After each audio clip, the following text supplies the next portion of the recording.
মধ্যবিত্ত অভাবের সংসারে প্রতি মাসে ৫,০০০ টাকা সঞ্চয় করার দারুণ ৬টি উপায় নিয়ে আমি চলে এসেছি। নমস্কার বন্ধুরা, রিমি লাইফস্টাইল চ্যানেলে আমি রিমি প্রতিদিনের মতন আজ আবারও চলে এসেছি নতুন একটা সঞ্চয়ের ভিডিও নিয়ে তোমাদের কাছে। আশা করি দূরে কাছে যে যেখান থেকে ভিডিওটা দেখছো সকলে ভালো আছো, আর তোমাদের ভালোবাসায় আমিও খুব ভালো আছি। বন্ধুরা, আজকের ভিডিওটা শুরু করলাম এখান থেকেই। আসলে কি বলো তো, যখন মোটামুটি ক্যামেরা হাতে পাই বা ভিডিও করা যায় সেই সময় থেকেই ভিডিওটা শুরু করে দিই। কখনো সকাল থেকে শুরু করি, কখনো শুরু করি বিকালবেলা, কখনো দুপুরবেলা থেকে। মোটামুটি কাজের ফাঁকে যেটুকুনি সময় পাই যে এখন ক্যামেরাটা যদি সেট করে ভিডিও করা যায় সেই সময়টাই সেট করে মোটামুটি ভিডিওটা শুরু করে দিই। আসলে কি বলো তো, একজন তো মধ্যবিত্ত ঘরের গৃহিণী, সংসারের কাজের প্রচুর চাপ, ছেলে মেয়েকে দেখাশোনা করা, সংসারের কাজ করা, তার ফাঁকে কিন্তু আমি সময় বের করে এই ভিডিওটা করে থাকি। আসলে এটাও তো এখন আমার কাজ, তাই এটা সময় বার করে করার চেষ্টা আমি চালিয়ে যাই। যাই হোক, বেশি কথা না বাড়িয়ে ভিডিওর মূল কথাতে আসি। ভিডিওর শুরুতেই আমি বললাম মধ্যবিত্ত অভাবের সংসারে প্রতি মাসে ৫,০০০ টাকা সঞ্চয় করার জন্য দারুণ ৬টি উপায় নিয়ে যে আমি আজকে চলে এসেছি। সেই ৬টি উপায়ের মধ্যে প্রথম উপায়টি হলো আগে সঞ্চয় পরে খরচ। সাধারণতভাবে বুদ্ধিমান লোকেরা কী করে জানো, তারা আগে তাদের মোট টাকার পরিমাণে যা টাকা সেই টাকাটার প্রথমে আগে সঞ্চয় করে পরে খরচ করে। আসল কথা কী বলো তো, একটা কথাই আছে, যদি তোমার একটা বালতি তার মধ্যে যদি ছিদ্র থাকে তাহলে তুমি যতই কল চাপো না কেন কোনো দিন বালতিকে তুমি সম্পূর্ণ করতে পারবে না, সম্পূর্ণ ভরতে কোনো দিন পারবে না, কারণ তোমার বালতিতেই তো ছিদ্র রয়েছে। আগে চেষ্টা করো তোমার সেই ছিদ্রটাকে বন্ধ করা, তাহলেই তুমি সম্পূর্ণ বালতি ভরতে পারবে। তেমন সংসারের খরচগুলোকে তুমি হিসেব করার চেষ্টা করো এবং খরচ করার আগে তোমার মোট টাকার বা বেতনের টাকার সেই টাকার প্রথম কিছু অংশ তুমি আগে সঞ্চয় করে রাখো। যাই হোক, এবার আসি দ্বিতীয় উপায়, যেটা হচ্ছে প্রতিদিনের খরচের হিসেব রাখো। তুমি তোমার যে টাকাটা তুমি সংসার খরচের জন্য রেখেছো, তুমি সেই টাকাটা খরচ করার আগে তুমি প্রতিদিন কিসে কোথায় কিভাবে তুমি খরচ করছো সেই খরচের হিসেব রাখো। প্রতিদিন যদি তুমি খরচের হিসেব রাখতে পারো তাহলে দেখা যাবে মাসের শেষে তুমি অনেকটা টাকা সঞ্চয় করতে পারবে। কারণ এখনকার দিনে কি বলো তো, খরচটাই যদি বেশি পরিমাণে হতে থাকে তাহলে সঞ্চয় কিন্তু কোনো সময় করা সম্ভব হবে না। আসলে আমি বলতে চাইছি, যদি তুমি প্রতিদিন খরচটাকে একটু দেখে বা হিসেব করে রাখতে পারো তাহলে দেখা যাবে অনেক ফালতু খরচ তোমার অটোমেটিক বন্ধ হয়ে যাবে। অর্থাৎ খরচের হিসেবটা তোমার হাতে যে অটোমেটিক থাকবে তখন তুমি দেখবে তুমি ফালতু খরচ একদমই করবে না। যাই হোক, এবার আসি আমি তৃতীয় উপায়, যেটা হচ্ছে চাহিদা আর প্রয়োজন। এটার পার্থক্য আগে বুঝতে হবে। চাহিদা, অতিরিক্ত চাহিদা, যে চাহিদা অপ্রয়োজনীয়, যেগুলো তোমার সংসারের ক্ষতি করতে পারে সেরকম চাহিদা কিন্তু থাকা ভালো না। আর প্রয়োজনীয় চাহিদা, যেগুলো তোমার সংসারের উন্নতি করবে, সেই সমস্ত চাহিদা তোমার মধ্যে থাকা দরকার।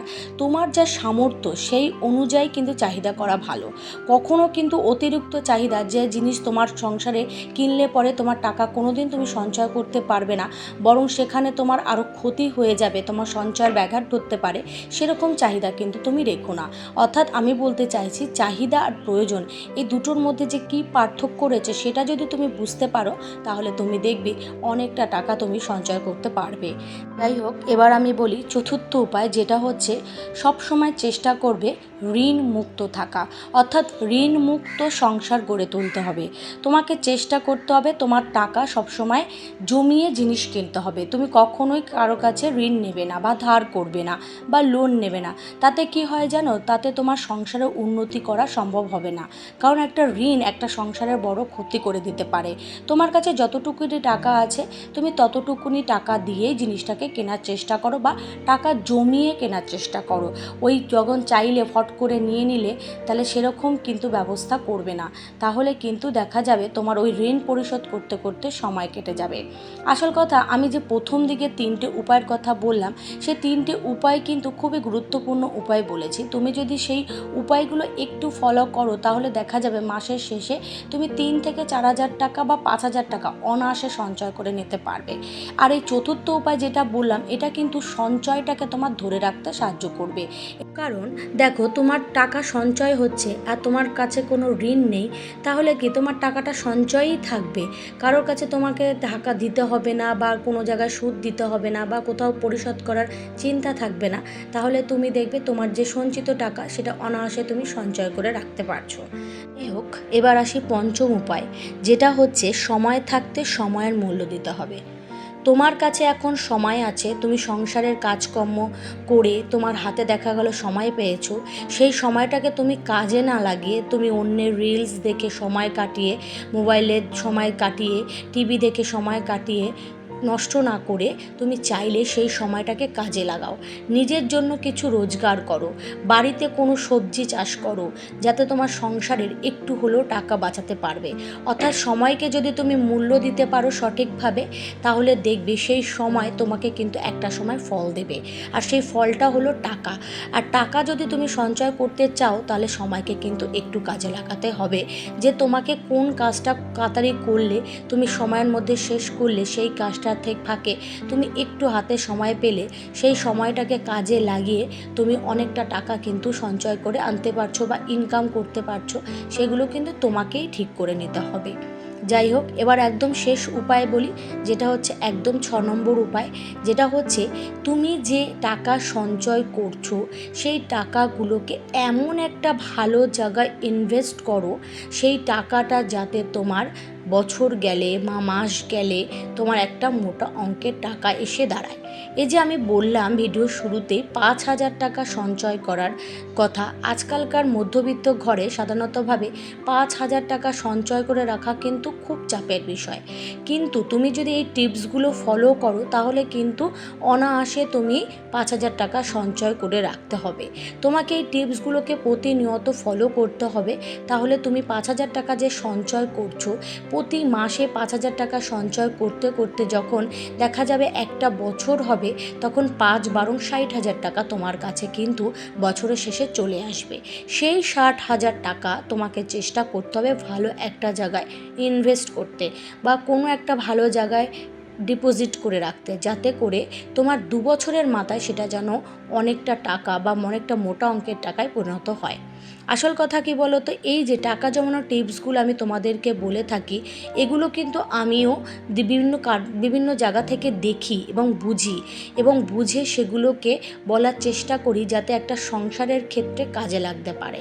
আর এই যে প্রতিনিয়ত যে আমি টিপসের ভিডিও দিই, সেগুলো কিন্তু আমি আমার সত্যি কথা বলতে বাস্তব জীবন থেকেই তৈরি করার চেষ্টা করি, যাতে তোমরা সহজে বুঝতে পারো এবং সেগুলো বুঝলে তোমরাও যাতে অ্যাপ্লাই করতে পারো আর সেখান থেকে কিছু হলেও টাকা সঞ্চয় করতে পারো, সেটা কিন্তু তোমাদের ধারে তুলে ধরার চেষ্টা করি।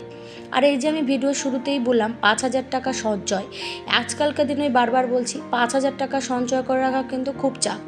আর তোমরা যদি এই টিপসগুলো একটু একটু করে ফলো করতে পারো, তাহলে দেখা যাবে অল্প অল্প অল্প অল্প অংশ থেকেও অল্প অল্প করে তুমি 5,000 টাকা অনায়াসে সেভ করতে পারবে। যাই হোক, কথা বলতে বলতে একদম ভিডিও শেষ দিককার চলে এসেছি। আজকের ভিডিওটা যদি কোনো নতুন বন্ধু থেকে থাকো, ভিডিওর কোনো কথা কোনো অংশ যদি তোমাদের ভালো লাগে, তাহলে অবশ্যই কিন্তু সাবস্ক্রাইব করে পাশে থেকো আর সুন্দর একটা লাইক কমেন্ট করে আমার পাশে থাকার চেষ্টা করো। আর পুরনো বন্ধুদের জন্য রইল অনেক অনেক ভালোবাসা। তারা যেভাবে আমাকে ভালোবাসা দিয়ে আমার পাশে রয়েছো, ঠিক সেভাবে ভালোবাসা দিয়েই আমার পাশে থেকো। আবার দেখা হবে তোমাদের সাথে আরেকটা নতুন কোনো সঞ্চয়ের ভিডিওর মাধ্যমে। আশা করি তোমাদের ভিডিওটা ভালো লাগবে। আর ভিডিওর কোনো কথা কোনো অংশ যদি তোমাদের কাছে ভুল মনে হয়ে থাকে, তাহলে ক্ষমা করে দিও। কারণ আমি তো মানুষ, আমি তো কোনো যন্ত্র নই, একটু আধটু ভুল মানুষ মাত্রই হয়ে থাকে। আর যেহেতু একই টপিকের ভিডিও করি, সেহেতু অনেক ভাবতে ভাবতে ভিডিও তৈরি করতে হয়, অনেক সময় একটু আধটু গোলমেলে হয়ে যায়। কিন্তু আমি কিন্তু ভিডিওর মূল অংশটাকে ধরে রাখার চেষ্টা করি একদম শেষ পর্যন্ত, যাতে তোমাদের বুঝতে কোনো রকমভাবে অসুবিধা না হয় এবং তোমরা সেটা বুঝে তোমরা তোমাদের বাস্তব জীবনে যদি একটু অ্যাপ্লাই করতে পারো, সেটা সেটাই কিন্তু সবসময় সেই চেষ্টাটাই আমি করে থাকি। আর এই যে দেখো, রাতের খাবারের মধ্যে দিয়ে আজকের ভিডিওটা শেষ করছি। সকলে ভালো থেকো, সুস্থ থেকো, সাবধানে থেকো। আবার দেখা হবে কোনো একটা নতুন ভিডিওতে।